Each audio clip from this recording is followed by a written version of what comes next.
Le génie de Messi face à l'efficacité de Lewandowski. Thomas Müller. C'est bien vu. Bien fait, quel but. Quel but. Dans le dos.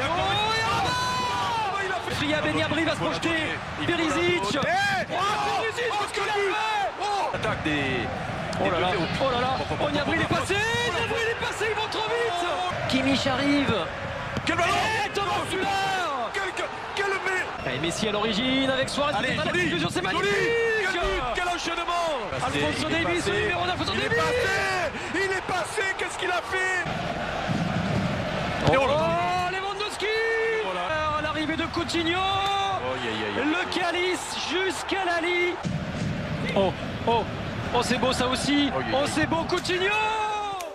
L'équipe, j'espère que vous allez bien. Aujourd'hui on se retrouve pour aborder non pas l'actualité des dernières rumeurs de transfert comme on a pu le faire durant tout l'été, quoique ça s'en rapproche, mais plutôt pour essayer de deviner et de s'imaginer les quelques recrues potentielles de certains clubs. Pas mal d'équipes ont terminé leur mercato avec quelques déceptions, en France notamment, mais pas que. Les entraîneurs recherchaient des éléments à des postes clés, n'ont pas trouvé preneur, il y a de gros manques dans plusieurs effectifs, et en parallèle, quelques grands européens ont coché des noms. D'ailleurs, j'aimerais que vous me disiez en commentaire en mettant votre club favori si le mercato estival a été réussi, et sinon, qu'est-ce qu'il faudrait améliorer? Ce serait hyper intéressant. Au passage les amis, je compte sur vous pour lâcher votre meilleur pouce levé, c'est très important et j'en ai d'autant plus besoin en ce moment. Merci vraiment à tous ceux qui le feront, vous êtes les boss. Puis rapidement avec la deuxième journée des compétitions européennes, dont la Ligue des Champions ce soir, si certains veulent profiter de la quantité de matchs pour tenter un prono, via Betclic vous avez la possibilité de débuter avec 100 € sur le premier pari avec le code LEXCITY. Faites très attention à tous les risques bien évidemment. On entre dans le vif du sujet désormais, l'équipe avec un club français ayant terminé le mercato sur une touche d'amertume, à savoir le Paris Saint-Germain. Si le club de la capitale se sera montré très actif sur le marché des transferts, et en particulier pour le dégraissage où une vingtaine de départs se sont succédés, quelques échecs laissent penser que les dirigeants parisiens vont se rattraper dès le mois de janvier. Le premier d'entre eux justement concerne la quête du défenseur central souhaité par Christophe Galtier. Skriniar était la cible en ligne de mire durant plusieurs semaines, un accord avait été trouvé avec l'international slovaque sur les bases d'un contrat avec un salaire de 10 millions € par an. Seulement l'Inter est resté intransigeant et n'a pas changé de position. Luis Campos puis Nasser Al-Khelaifi ont tenté de boucler le dossier. En vain, les Nerazzurri réclamaient la bagatelle de 80 millions €, mais la somme paraissait totalement abusive à un an de la fin du bail qui le lie au club italien. D'ailleurs, sachant que l'intéressé sera libre en juin, le PSG pourrait à nouveau essayer de le signer dans 4 mois. Il y aura certainement d'autres pistes en vue comme à quelques jours de la dernière clôture avec Axel Disasier. Outre le besoin de se renforcer, l'un des objectifs majeurs de l'année sera de prolonger les meilleurs éléments. L'édition du jour de l'équipe révèle d'ailleurs une bombe sur la prolongation d'Mbappé en mai dernier. La star tricolore était annoncée liée au champion de France jusqu'en 2025. Or, il s'agirait en fait d'un contrat de 2 ans jusqu'en 2024 avec une année supplémentaire. Une précision lourde de sens car le joueur est le décideur de l'activation de l'option et dans moins d'un an le PSG devra trancher, soit le convaincre de poursuivre l'aventure via la fameuse option, soit envisager une vente pour éviter un départ gratuit un an plus tard. En parallèle, 5 cadres préoccupent la direction parisienne. Les rouges et bleus aimeraient étendre le bail de Verratti, de Marquinhos, de Kipembe, de Messi et de Sergio Ramos. Alors pour les 3 premiers engagés jusqu'en 2024, les discussions sont à un stade bien avancé. Quant aux 2 derniers, le conseiller sportif pourrait leur proposer un contrat de 2 ans à condition que leur niveau baisse pas.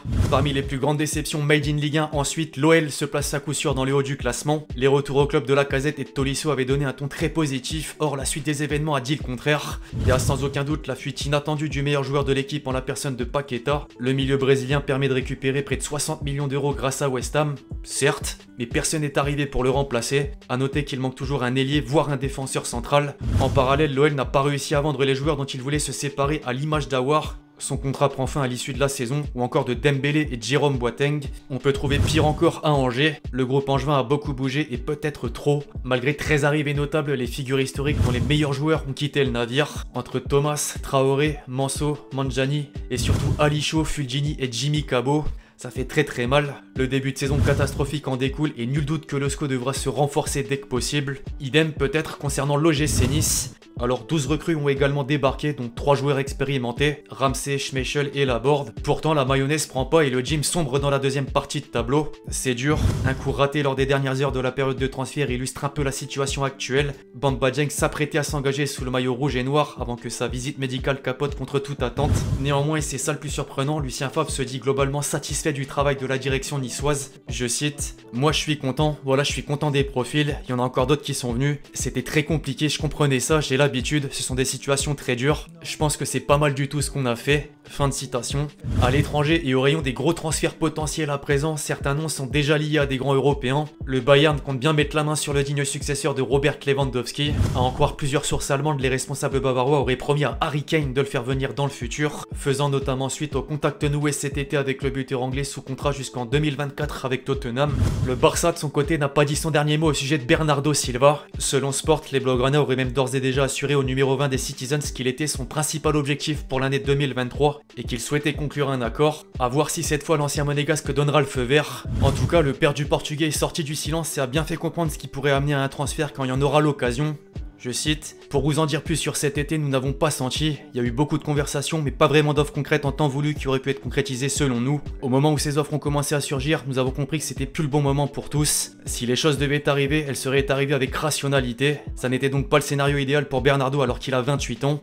C'est un joueur mature. Les choses doivent être faites avec rationalité et non émotivité. » Fin de citation. Un autre joueur sera à suivre au cours de ces prochains mois et il se nomme Raphaël Leao. La cote de la pépite ne fait qu'augmenter suite à ses performances et se rapproche de la clause libératoire fixée par l'AC Milan à 150 millions d'euros. Les courtisans seront plus aptes à poser ce montant dans un avenir proche, d'autant qu'il était déjà très courtisé cet été par des cadors comme le Paris Saint-Germain, le Real Madrid, Manchester City ou encore Chelsea. Si c'est pas pour lui d'ailleurs, les Blues devraient forcément tenter de nouveaux coups étant donné les mauvais résultats, mais aussi et surtout la fin de mercato estival où il a fallu aller vite et en mode panic buy. Les clubs anglais connaissent bien. Enfin, les joueurs libres en juin seront à surveiller. Dans la liste figure Tielemans dans une posture délicate à Leicester, Douglas Luiz, le maître des corners rentrant du côté d'Aston Villa, Rashford, bien que Manchester United soit susceptible de le prolonger, ou d'essayer du moins, Gundogan chez l'autre Manchester, Wilfried Zaha, N'Golo Kanté. Foot Mercato rapporté en août que Chelsea ne serait pas contre le lâcher et que le PSG gardait un œil, Marco Asensio qui se dirige sérieusement vers un départ, ou encore Thomas Lemar, et il y en a évidemment d'autres.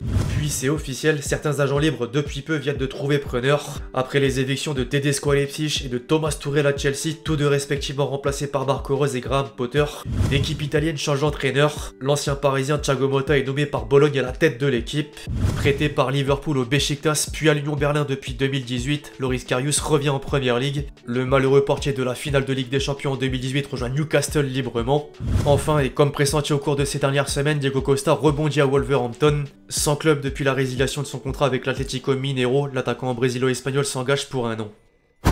Bref, l'équipe c'est tout pour cette vidéo sur les potentiels futurs transferts du Mercato. J'espère que vous l'avez kiffé, je compte sur vous si c'est le cas pour lâcher votre meilleur pouce levé. Donnez-moi vos avis justement sur tous les clubs et joueurs qu'on a pu aborder aujourd'hui. D'ici là on se retrouve très vite sur la chaîne pour de nouvelles vidéos, c'était Lexchi. Ciao.